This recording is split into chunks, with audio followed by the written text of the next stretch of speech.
Agasoba mu lukaaga nga galimu abatuuze abasoba mu 2,000 mu muluka gw'e Kakabala mu ggombolola y'e Butuntumula gakoseddwa bya nsusso enkuba bikokyo eyafudde embye mu kitundu kino ng'erimu ne kibuyaga n'ereka ng'ebintu ebisinga byonna byonooneddwa.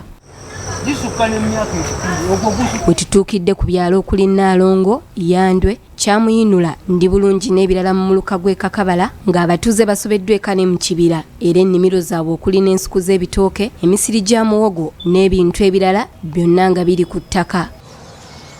Ibadde mu nyumba omuluma sepiki bidomora byonna byatise sina kyensigazizaamu niwe nebaka sirinawe bintu byonna byatobi era nga bw'okiraba nti siwaga nti ekosezza etya kwakyo kyeyogerera nga kati ekyokuzzaako era kunoonya ekijembola ki buli muntu ayadde takisuubira kubanga tusaawa eno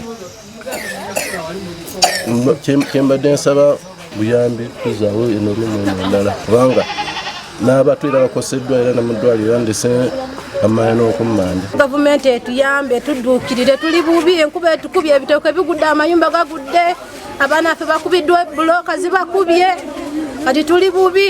Abakulembeze b'ekitundu okuli ssentebe w'ekyalo Nnaalongo Richard Luwondera ne Salimu Zimula Serunkuuma kansala w'omuluka gw'e Kakabala bategeezezza nti abantu baabwe bakoseddwa bya nsusso era beetaaga kudduukirirwa.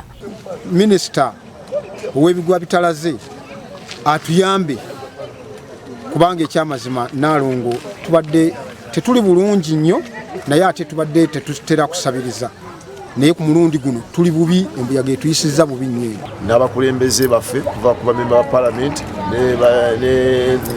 ne abakulembera disitulikiti eno okusala amagezi ng'obudde bukyali okuyambako abantu abakoseddwa naddala kati abatalina wakusula era abatalina wakubeera n'okutuyambako ku byokulya. Bano si be bokka enkuba ekika kino beekosezza bukyanga etandika okutonnya wabula n'abalala bangi era abamu ku bakulembeze bakiteeka ku kyakusaanyaawo miti ne basaba gavumenti okusitukiramu ebeeko kyekola.